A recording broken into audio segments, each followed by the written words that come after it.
The face of the dead man clearly disturbed her. "Well, I don't know." Rosa finished her sandwich without tasting it after what she saw, and drank a glass of milk. "Do you want some too?" she asked, before putting the milk back in the refrigerator. No, I'm gonna go." When Rad got up, 2 metal hands flew to the table and waved to him and Rosa.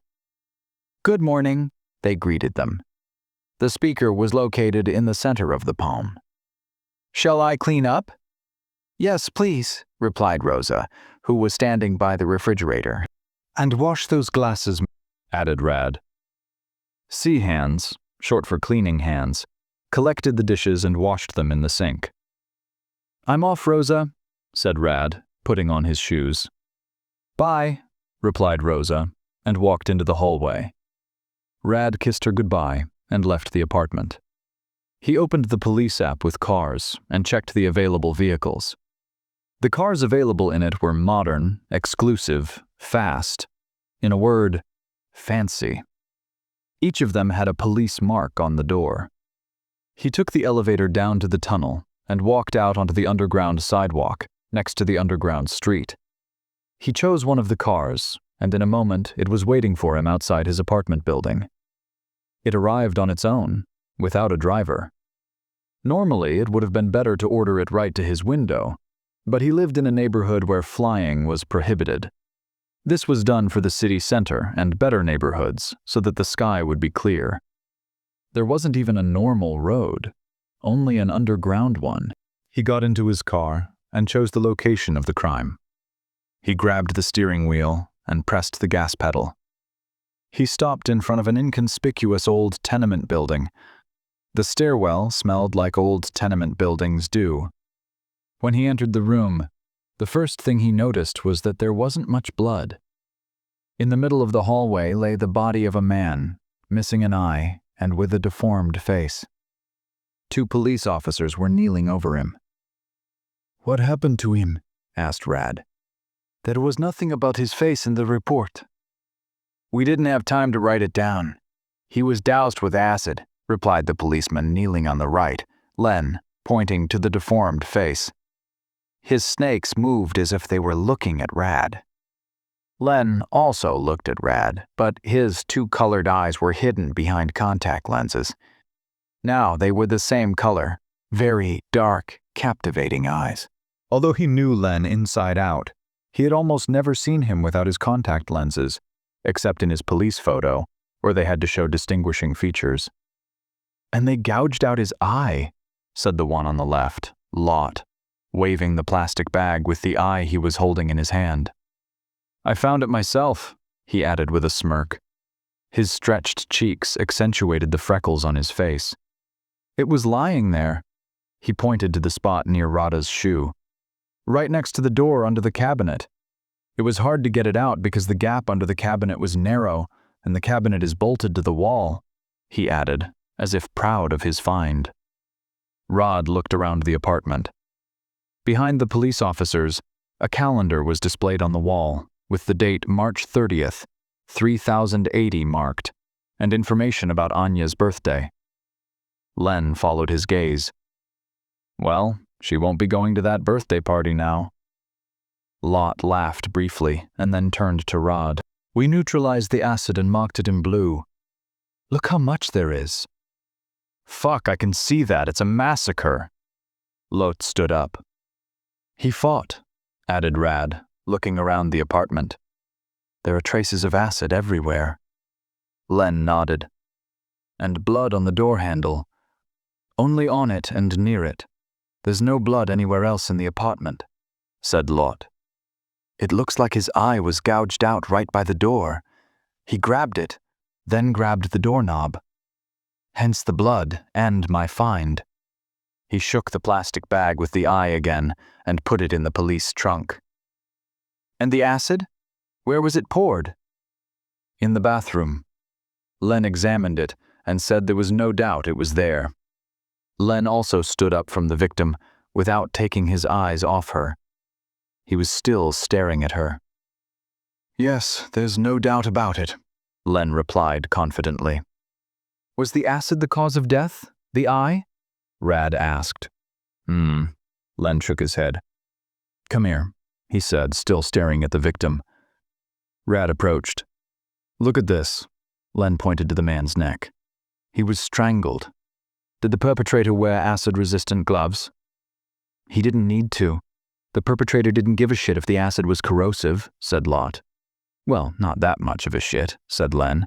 After all, something burned him. And he broke down. Len pointed to a metal hand lying near the boy. A cleaning device killed him? Sea hands?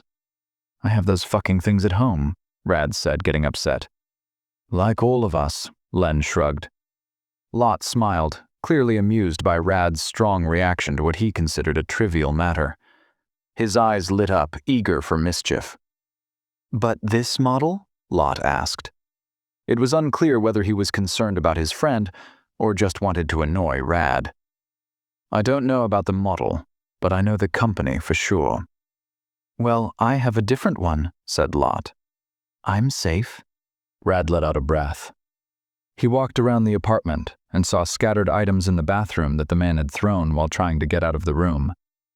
This time, there were 2 toothbrushes, a comb, and a small flower with a broken pot next to Rad's shoe. The large, spacious living room was untouched. The traces were indeed only in the bathroom, the hallway, and on the front door. The set is gone, Rad noticed. Was it missing from the beginning, or was it secured by the first group? It was destroyed, Len informed him, no longer looking at the victim, but directly at Rad, straight into his eyes. His gaze was heavy and defiant, though he did not do it on purpose. The hand broke the lenses and tore the headphones. The first group secured it. It's in the trunk, but in my opinion, there's little chance that the programmers will get anything out of it. So it attacked him in the bathroom. He tried to... Wait. Rad paused. It attacked? Or they attacked? Well, so far we've only found one, Len said dryly. They come in pairs, Rad pointed out. Usually they sell 2, not from every company, but from some you can buy 1. But not from this one. This company only sells pairs. Even if this company sells them in pairs, one could have broken, and he could have thrown it away. Or he could have bought a used one from the secondary market, and then maybe he only bought 1, Len wondered. We've sent the model information to the database. They're checking to see if he bought it from the secondary market. And do you have 1 or 2, Rad? Asked Lot. 2. You're so nervous that I'm starting to worry that maybe you have a second one to pair with our broken one. Then we'd have the culprit. That's ridiculous, Rad snapped. Len smiled at Lot so that Rad wouldn't see. Let's assume there were 2. As usual, Rad returned to the subject. What then? Did the second perpetrator take it and hide it? Did the second one not participate in the crime? The marks on the body look as if everything was done with the left hand, as if the second one wasn't involved. So maybe he only had 1. We haven't found the second one yet, although the first group is still checking the area. Rad began to summarize and piece together the course of events in his head. It attacked him in the bathroom. He tried to fight back, hence the scattered items. He was doused with acid in the bathroom. He got out of the bathroom and ran down the hallway, holding onto the walls, as evidenced by the hand-shaped acid marks on them. Rad looked at the blue stains on the walls and floor. Finally, he fell down near the door. There gouged out his eye, for some unknown fucking reason, and he tried to defend himself and leave the apartment, looking at the bloody doorknob. A hand began to strangle him. Defending himself, or rather no longer defending himself, he retreated deeper into the hallway and fell there. And he froze. Yeah, that's it in a nutshell, Lot nodded. At least for now. What might mess up this story is the fact that the doorknob is damaged. He must have pulled hard on it to get out. In his frenzy, he forgot that he had locked the door, Rad wondered. Why did he live alone? Said Len. Then added, The guys are still checking the rooms and looking for any objects, any clues. Fortunately, that's not our job. Our job is to catch the perpetrators, said Rad. I don't know who's lucky, because we can't put a cleaning machine in the dock. There must be someone responsible. The sea hand couldn't have started working like that on its own, said Len. Rosa is now home alone with that device, Rad sighed. Lot laughed. That's bad luck, he said. Fortunately, it doesn't call friends and family. The emotional ties are too close. Rad rolled his eyes. Lot laughed and grabbed Rad by the neck. Don't worry about it. The idea that it could act on its own is absurd. You know that yourself. If it's designed for cleaning, it wouldn't just start murdering people, Len reassured him. We need to send the IT guys to contact the manufacturer and talk about what needs to be changed in the system for something like this to happen, Lot added. Maybe someone gave it that hand as a gift. Or replaced it, or maybe it was recently repaired. Only now did Rad relax and smile. His body was no longer tense. Hands are different, Rad noted. Some are connected to the database, mine is, and some aren't. If it's connected, it's possible that one of the company's employees changed something in the system remotely. Len raised his artificial hand and looked at the number on it. He typed it into the search engine. This one is connected to the database. Updates can be made remotely, he said after a moment. So the circle of suspects expands to the company's employees. How many people work there? 3,000? Lot frowned. Surely not everyone has access to updates, Len pointed out. I know, Lot replied. There are 2 toothbrushes in the bathroom, Rad noted.